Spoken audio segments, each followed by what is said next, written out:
किसान आंदोलन का 24वां दिन आज। कृषि मंत्री नरेंद्र सिंह तोमर का बयान, नए साल के पहले किसानों को मना लेगी सरकार। कोलकाता पहुंचे गृह मंत्री अमित शाह, 2 दिन पश्चिम बंगाल में करेंगे चुनाव प्रचार। मिदनापुर में बीजेपी में शामिल होंगे शुभेंदु अधिकारी। किसान आंदोलन को लेकर बनी रणनीति, किसानों की मदद करेंगे कांग्रेस के 16 वकील। सिंघू और चंदी, प्रियाऊ, मनियारी, मंगेश बॉर्डर बंद। राहुल की ताजपोशी के लिए नेताओं को मनाने की कवायद तेज, आज से मुलाकातों का सिलसिला। सिद्धू और पायलट की वापसी पर हो रही चर्चा। शिवानंद तिवारी की सोनिया गांधी को सलाह, पुत्र मोह त्याग, लोकतंत्र बचाने को बढ़ाए कदम। कांग्रेस का मौजूदा सत्ता का विकल्प बनना जरूरी। सीएम योगी आज करेंगे संपूर्ण कोरोना वैक्सीनेशन प्रोसेस की समीक्षा, बोले जिला स्तर पर हो रही कार्रवाई। जम्मू कश्मीर में जिला विकास परिषद चुनाव का अंतिम चरण 21 दिसंबर को। पुंछ की 2 सीटों पर पुनः मतदान, सुरक्षा के पुख्ता इंतजाम। डिप्टी सीएम का पश्चिम बंगाल दौरा, आज से 2 दिवसीय दौरे पर रहेंगे केशव प्रसाद मौर्य। लोकसभा विधानसभा क्षेत्रों की जिम्मेदारी मिली। सपा सुप्रीमो अखिलेश यादव ने किया ट्वीट, कहा बीजेपी सरकार से बिना लड़े कुछ हासिल नहीं होता। विपक्ष के दबाव में सीबीआई जांच बिठाई। उन्नाव स्लॉटर हाउस में मजदूरों से मारपीट, महिलाओं ने फैक्ट्री मालिक पर 2 दिन से फैक्ट्री में बंधक बनाने का आरोप लगाया।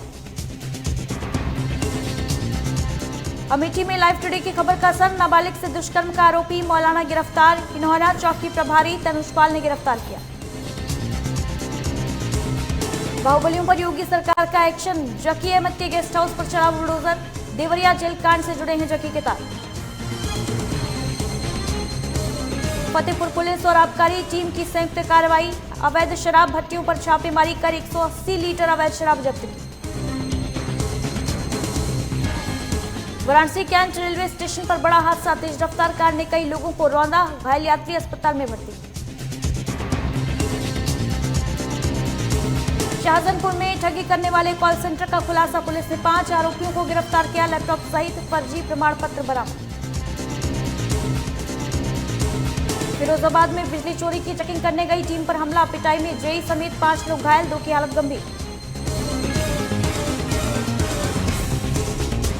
हरदोई में मामूली बात को लेकर 2 पक्षों में विवाद, 2 परिवारों में जमकर हुई मारपीट में 3 लोग घायल, 1 की मौत। बुलंदशहर में बाइक पर तमंचा लहराते नजर आया युवक, बाइक पर अवैध तमंचा लहराने का वीडियो वायरल। युवक के दोनों हाथों में देसी तमंचे। ठंड को लेकर पीलीभीत प्रशासन के दावे हुए फेल, कई जगह पर नहीं जलते मिले अलाव। डीएम ने वेतन रोकने के निर्देश दिए। उत्तर भारत में सर्द हवाओं ने बढ़ाई ठिठुरन, 1 सप्ताह तक पड़ेगी कड़ाके की ठंड। भीषण कोहरे के चलते यातायात प्रभावित। देहरादून में सीएम त्रिवेंद्र सिंह रावत कोरोना संक्रमित, होम आइसोलेशन में सीएम रावत। प्रदेश में कोरोना धारा खत्म। चमोली में निजमुला घाटी के दुर्मीगौड़ा क्षेत्र का भ्रमण, डीएम ने विकास कार्यों का जायजा लिया, अधिकारियों को निर्देश दिए। हरिद्वार में यात्रियों से वसूला जाएगा कूड़ा निस्तारण का चार्ज, व्यापारियों ने किया विरोध। संतों ने की हरिद्वार विकास बोर्ड के गठन की मांग। बंगलौर में ग्राम प्रधान पर लगे आरोप, विकास कार्यों में गबन करने का आरोप लगा है, मामले की जांच में जुटे अधिकारी। उत्तराखंड के ऊंचाई वाले इलाकों में बर्फबारी, मैदानी इलाकों में बढ़ती ठंड से घरों में कैद लोग। हरिद्वार में कोहरे, शीतलहर से परेशानियां बढ़ी।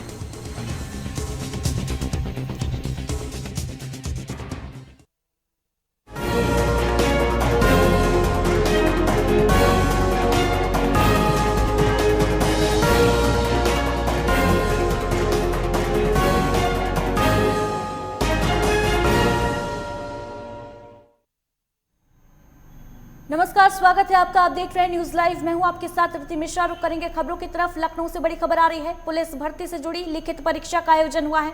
जेल वार्डर, फायरमैन, घुड़सवार पदों के लिए भर्ती। पुलिस भर्ती के लिए लिखित परीक्षा आज से शुरू हो रही है। पुलिस विभाग में 5825 पदों पर भर्ती हो रही। एसटीएफ भी भर्ती कर रही है। और परीक्षा की निगरानी कर रही है एसटीएफ की टीम। 2 पालियों में आपको बता दें कि ऑफलाइन लिखित परीक्षा हो रही है। 10 जिलों में 335 सेंटर्स पर ये परीक्षा हो रही है। तो लखनऊ से बड़ी खबर आपको बता रहे हैं, पुलिस भर्ती की लिखित परीक्षा चल रही है। जेल वार्डर, फायरमैन, घुड़सवार पदों के लिए ये भर्ती परीक्षा चल रही है। 5000 से अधिक पदों पर भर्ती होनी थी, जिसको लेकर लिखित परीक्षा अभी चल रही है। एसटीएफ निगरानी कर रही है परीक्षा की। 2 पालियों में लिखित परीक्षा हो रही है। ऑफलाइन होगी ये परीक्षा। 10 जिलों में 335 सेंटर्स बनाए गए हैं परीक्षा के लिए।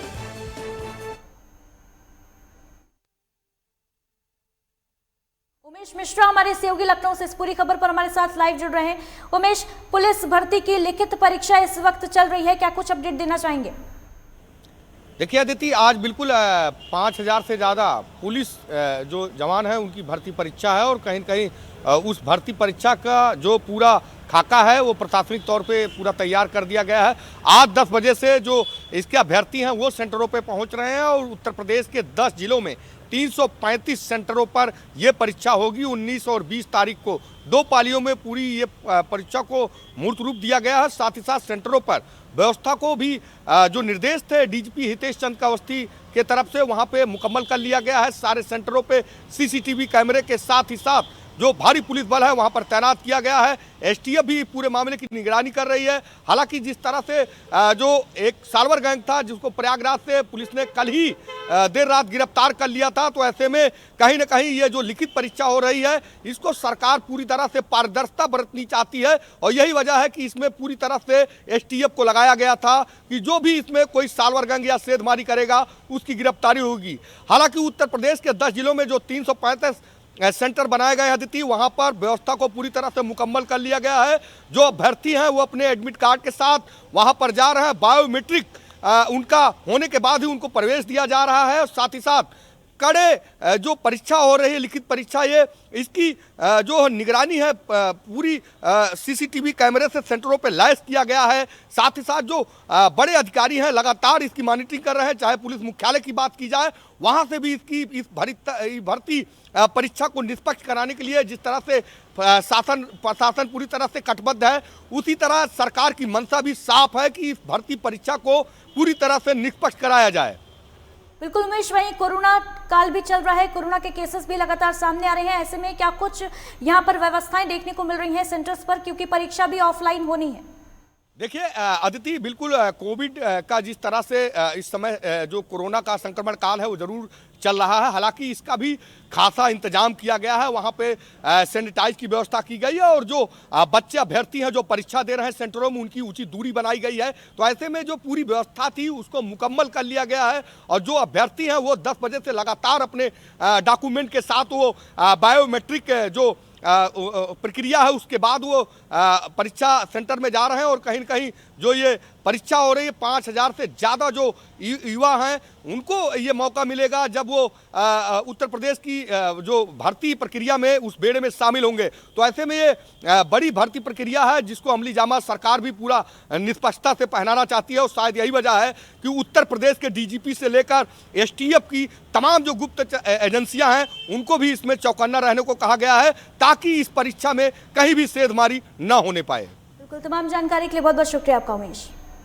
वहीं किसान आंदोलन के बीच कांग्रेस की अहम बैठक, आज दिल्ली में कांग्रेस बड़ी बैठक करेगी। कुछ ही देर बाद सोनिया गांधी ने बड़ी बैठक बुलाई है। राहुल, प्रियंका और मनमोहन समेत तमाम नेता इस बैठक में मौजूद रहेंगे। पार्टी को मजबूत करने और नए अध्यक्ष को लेकर ये बैठक बेहद अहम मानी जा रही है। बैठक में पार्टी की रणनीति पर भी मंथन होगा। तो अब से कुछ ही देर बाद ये बैठक बुलाई है सोनिया गांधी ने, बेहद अहम मानी जा रही है ये बैठक। किसान आंदोलन के बीच कांग्रेस की अहम बैठक हो रही है आज दिल्ली में और अब से कुछ ही देर बाद बैठक शुरू होगी। राहुल गांधी, प्रियंका गांधी, मनमोहन सिंह समेत तमाम बड़े नेता पार्टी के शामिल होंगे इस बैठक में। पार्टी को और मजबूत बनाने पर चर्चा होगी। साथ ही नए अध्यक्ष को लेकर भी ये बैठक बेहद अहम मानी जा रही है। बैठक में पार्टी की रणनीति पर भी विचार होगा, मंथन किया जाएगा।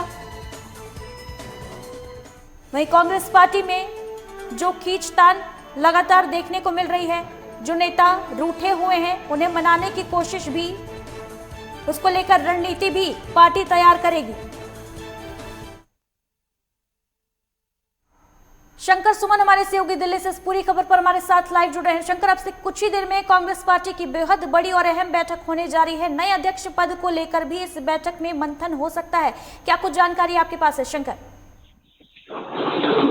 बिल्कुल अदिति, देखिए कि कांग्रेस अध्यक्ष जो सोनिया गांधी हैं, कार्यकारी अध्यक्ष हैं, वो अपने निवास यानी कि 10 जनपद पे ये बैठक बुलाई है और वहाँ पे नेताओं का पहुंचने का सिलसिला शुरू हो चुका है, जिसमें कि मुख्य जो प्रवक्ता हैं रणदीप सिंह सुरजेवाला, गुलाम नबी आजाद, मनीष तिवारी, कमलनाथ जो कि मध्य प्रदेश के पूर्व मुख्यमंत्री रहे हैं, ये सारे लोग वहां पे पहुंचना शुरू हो चुके हैं।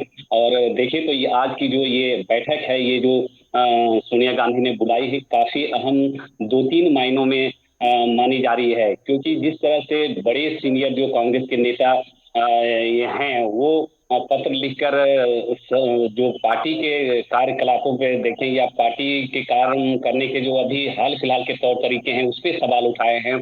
तो माना जा रहा है कि जो पार्टी के जो बड़े और वरिष्ठ नेता जो असंतुष्ट हाल के दिनों में रहे हैं, उनको इस मीटिंग में साधने की कोशिश होगी। वहीं दूसरी तरफ देखें तो ये भी सवाल उठते रहे हैं कि देश की सबसे पुरानी जो पार्टी है, इसके पूर्णकालिक राष्ट्रीय अध्यक्ष क्यों नहीं पार्टी को मिल पा रहा है।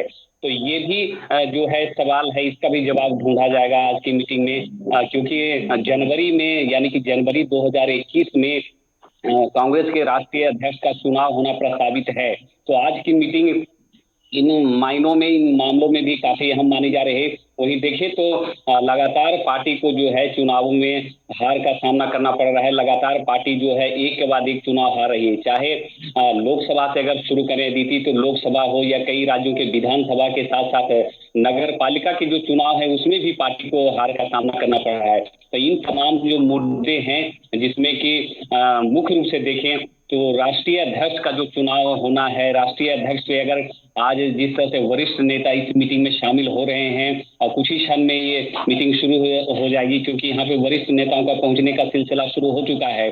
10 जनपद पे मीटिंग बुलाई गई है। तो माना जा रहा है कि शायद जो जनवरी में प्रस्तावित चुनाव है, उसके पहले सर्वसम्मति से राष्ट्रीय अध्यक्ष पे कोई सहमति बन जाए। वही जो रणनीति के पद को लेकर तो ये बैठक बेहद अहम मानी जा रही है, लेकिन इस बैठक से पहले जिस तरीके की उठापटक, अंदरूनी उठापटक कांग्रेस पार्टी में देखने को मिली है बीते दिनों की अगर बात की जाए, तो लगातार खींचतान जारी थी। पार्टी के नेता ही आपस में भिड़ते हुए नजर आ रहे थे। क्या इसको लेकर भी आज चर्चा हो सकती है, संभव है? बिल्कुल अदिति, इस पे भी चर्चा होगी। जिस तरह से मैंने बताया, अपने दर्शकों को मैं अपडेट कर रहा था अदिति कि 2-3 मायनों में आज की ये जो मीटिंग राष्ट्रीय अध्यक्ष जो सोनिया गांधी है, जो कार्यकारी अध्यक्ष हैं फिलहाल, उन्होंने जो मीटिंग बुलाई है, तो इसमें पहला जो सबसे अहम मुद्दा है, मामला है, यही है कि जिस तरह से कांग्रेस के वरिष्ठ नेता जो पार्टी के देखें कि जाते रहे हैं, उनके द्वारा ही पार्टी के काम करने के तौर तरीकों पे जो सवाल उठाया गया है, खुद पत्र लिखकर इन्होंने अध्यक्ष सोनिया गांधी को ये अपनी चिंता जाहिर की थी। तो इससे उस वक्त काफी तलखी भी देखने को मिली थी।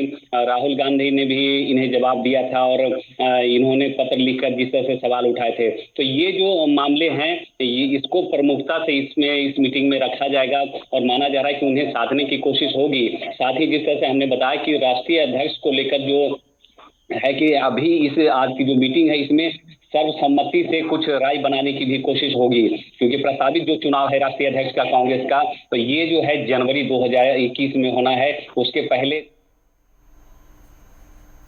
बिल्कुल शंकर, नजर बनाए रखिएगा, आपसे लगातार अपडेट इस खबर पर लेते रहेंगे। फिलहाल तमाम जानकारी के लिए बहुत बहुत शुक्रिया आपका। तो कांग्रेस के नए अध्यक्ष के चुनाव से पहले पार्टी में जारी जबरदस्त अंदरूनी उठापटक का हल निकालने के लिए पार्टी के कुछ वरिष्ठ नेताओं ने ही नहीं बल्कि खुद सोनिया गांधी और प्रियंका गांधी वाड्रा ने मोर्चा संभाल रखा है। पार्टी के चाणक्य रहे अहमद पटेल के असमय निधन के तत्काल बाद सोनिया और प्रियंका ने खुद अपने स्तर पर वरिष्ठ असंतुष्ट नेताओं के साथ सीधी बातचीत का चैनल शुरू किया है। कांग्रेस अध्यक्ष की चुनाव प्रक्रिया शुरू होने से पहले सोनिया गांधी की असंतुष्ट गुट समेत वरिष्ठ नेताओं के साथ आज हो रही बैठक में इस सीधी पहल की अहम भूमिका है। माना जा रहा है कि पार्टी के मौजूदा अंदरूनी संकट के समाधान के लिए असंतुष्ट G23 गुट के नेताओं को सीधे संवाद की राह पर लाने के लिए कांग्रेस नेतृत्व जहां सफल रहा है, वहीं असंतुष्ट गुट का कांग्रेस की कमजोर होती हालत और नेतृत्व की कार्यशैली पर उठाए सवालों पर कायम रहना परेशानी का सबब बना हुआ है। G23 गुट का रुख ऐसा ही रहा तो कांग्रेस अध्यक्ष के चुनाव में खेमबंदी खुले तौर पर दिखाई देगी और इसके मद्देनजर ही हाईकमान ने सीधे संवाद का चैनल खोलना मुनासिब समझा है।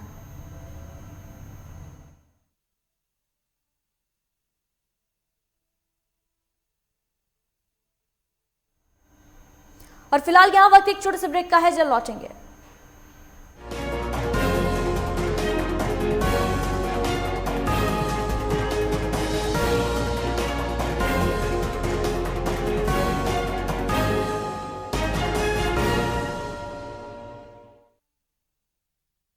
बुलेट की रफ्तार से बताएंगे देश के हालात, जानेंगे पिछले 24 घंटे की सभी खबरें खास।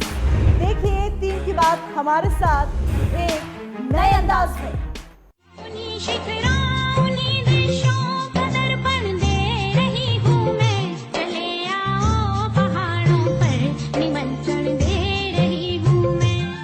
ये ऊंचे ऊंचे पर्वत, इन नदियों की कलकल जहां, देवों की भूमि गंगा की पावन धरा है वहां। केदार में बसते शिव, बद्री में विष्णु का बसेरा, हेमकुंड साहिब की श्रद्धा भक्तों को खींच लाती है यहाँ। हर मील पर बदलती है भाषा, हर रूप है सुंदरता की नई परिभाषा। उत्तराखंड दीदार है हर शख्स की अभिलाषा। मौली की सुंदरता से लेकर जिम कॉर्बेट के रोमांचक सफर तक, हर खबर के लिए देखिए उत्तराखंड लाइव। सुबह 9 बजे, दोपहर 2 बजे और शाम 6 बजे, सिर्फ लाइव टुडे पर। वारदात की तह तक होगी पड़ताल, जुर्म की हर दास्तां होगी बेनकाब, हर अपराधी का होगा पर्दाफाश। देखिए क्राइम फाइल्स सोमवार से शनिवार रात 10:30 बजे, सिर्फ लाइव।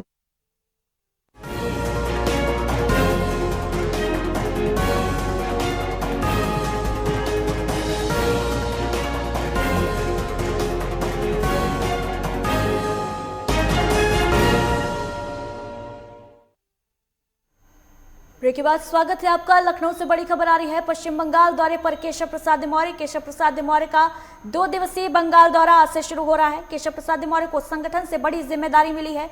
लोकसभा और विधानसभा क्षेत्रों की जिम्मेदारी मिली है डिप्टी सीएम केशव प्रसाद मौर्य को, जिसके तहत आज से 2 दिवसीय दौरे पर पश्चिम बंगाल जाएंगे और 30 विधानसभा क्षेत्रों में भी केशव प्रसाद मौर्य जाएंगे। तो आज से 2 दिवसीय दौरे पर रहेंगे डिप्टी सीएम केशव प्रसाद मौर्य। पश्चिम बंगाल के दौरे पर जाएंगे।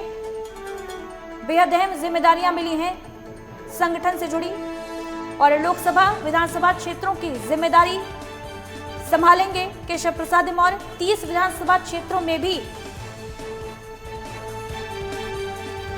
वोटर्स को साधने की कोशिश करेंगे।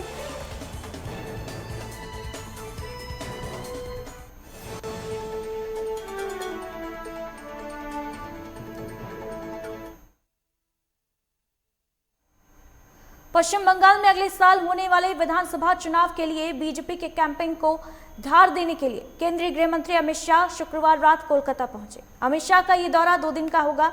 कोलकाता रवाना होने से पहले उन्होंने ट्वीट किया कि मैं 2 दिवसीय दौरे पर कोलकाता पहुंच रहा हूं।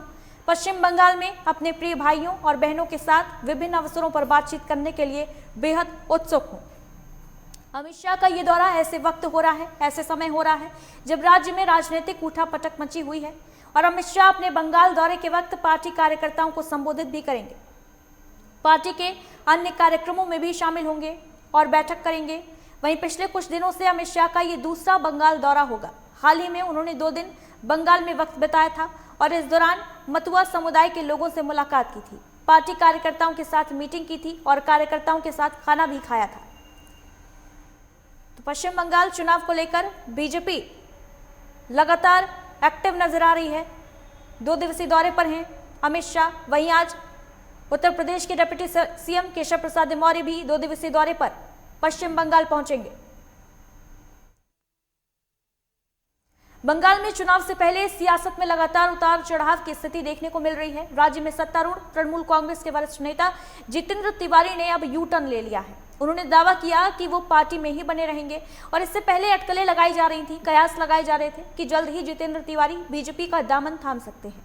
हालांकि जितेंद्र तिवारी के बीजेपी में शामिल होने की खबरों के बीच राज्य में बीजेपी सांसद बाबुल सुप्रियो इसका विरोध करते हुए नजर आए और फेसबुक पोस्ट के जरिए बाबुल सुप्रियो ने विरोध करते हुए लिखा कि वो नहीं चाहते हैं कि जितेंद्र तिवारी जैसे नेता पार्टी में शामिल हों। एक के बाद एक कई नेताओं के पार्टी छोड़ने से परेशान तृणमूल कांग्रेस के लिए राहत भरी खबर ये रही कि जितेंद्र तिवारी ने यू टर्न लेते हुए पार्टी में बने रहने का फैसला किया है। उन्होंने कहा कि वो टीएमसी में हैं और टीएमसी में ही बने रहेंगे। वहीं पश्चिम बंगाल के मंत्री अरूप विश्वास के साथ मुलाकात के बाद तिवारी ने अपना फैसला बदला, यू टर्न लिया और इस बीच जितेंद्र तिवारी ने मंत्री अरुण विश्वास से मुलाकात के दौरान ममता बनर्जी से माफी भी मांगी। इस दौरान राजनीतिक रणनीतिकार प्रशांत किशोर भी मौजूद थे।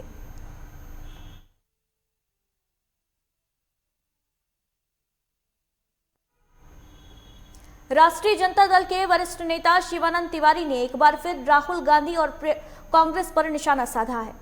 फेसबुक पर की अपने पोस्ट में शिवानंद तिवारी ने सोनिया गांधी को वो दौर याद दिला दिया जब उन्होंने प्रधानमंत्री की कुर्सी त्याग दी थी और कहा कि अब आपने प्रधानमंत्री की कुर्सी का मोह त्याग कर कांग्रेस को बचाया था।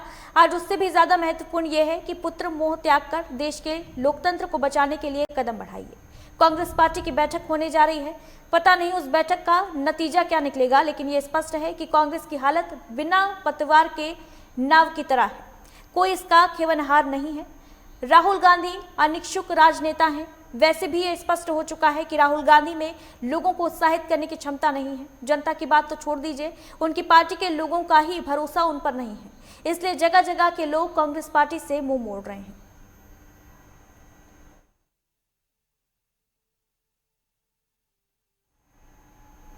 कृषि कानूनों के खिलाफ दिल्ली की सीमाओं पर 23 दिन से चल रहे आंदोलन को केंद्र सरकार नए साल तक खत्म कर लेगी।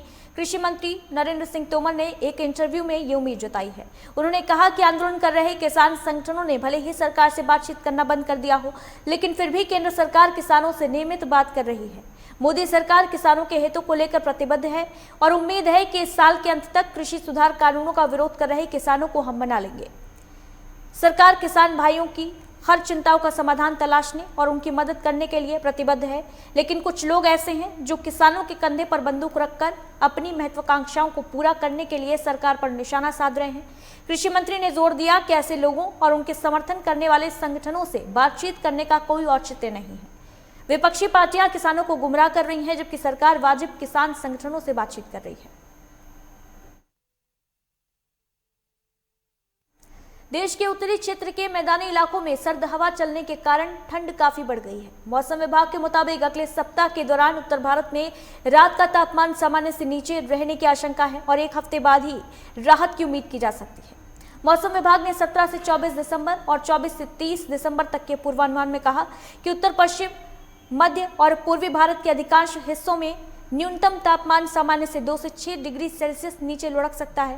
पहले सप्ताह के दौरान देश के शेष हिस्सों में तापमान सामान्य के करीब या थोड़ा अधिक रहने की संभावना है। वहीं पहले सप्ताह के पहले हिस्से के दौरान पंजाब, हरियाणा, चंडीगढ़, पश्चिमी उत्तर प्रदेश और उत्तरी राजस्थान में शीतलहर बढ़ जाएगी और फिर इसके बाद कम होगी। वहीं पंजाब, हरियाणा, चंडीगढ़ और दिल्ली के साथ उत्तरी राजस्थान और उत्तर पश्चिमी उत्तर प्रदेश में अगले 2 दिन कड़ाके की ठंड पड़ेगी। पश्चिमी हिमालय से चली बर्फीली हवाओं की वजह से दिल्ली में कड़ाके की ठंड पड़ रही है।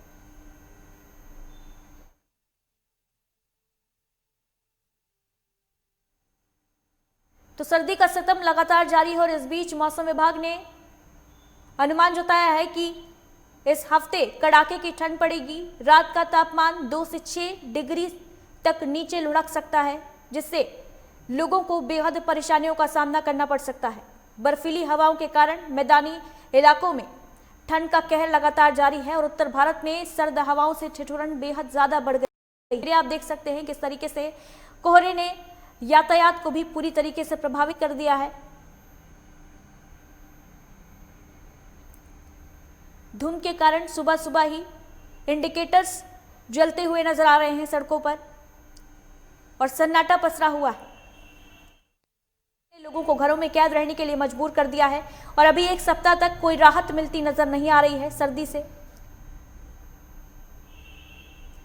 आगरा से बड़ी खबर आ रही है। इस बीच पत्थरबाजी करते दबंगों का वीडियो वायरल हुआ है। वीडियो में 4 से 5 दबंग जमकर गाली गलौज कर रहे हैं। घर पर हो रहे पथराव का पीड़ित ने वीडियो बनाया है। 14 दिसंबर की सुबह का ये वीडियो बताया जा रहा है। खीरागढ़ के मोहल्ला मिर्जापुर का मामला है और तस्वीरें आपके सामने हैं। आगरा से बड़ी खबर आपको बता रहे हैं। ये वीडियो 14 दिसंबर का बताया जा रहा है और तस्वीर देखिए किस तरीके से यहाँ दबंग युवक पत्थर फेंकते हुए नजर आ रहे हैं। 4 से 5 लोग एक छत पे खड़े हैं और पत्थर बरसा रहे हैं। पीड़ित युवक ने इसका वीडियो बनाया है, जिसके बाद ये वीडियो सोशल मीडिया पर वायरल हो रहा है। खीरागढ़ के मोहल्ला मिर्जापुर की तस्वीरें।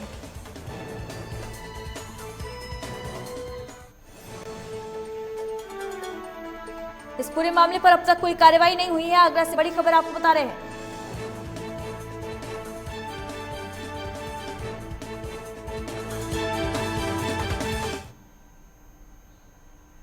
और इन्हीं खबरों के साथ बुलेटिन में फिलहाल इतना ही। देश और दुनिया की तमाम बड़ी खबरों के लिए और ताजा अपडेट्स के लिए आप देखते रहिए लाइव टुडे।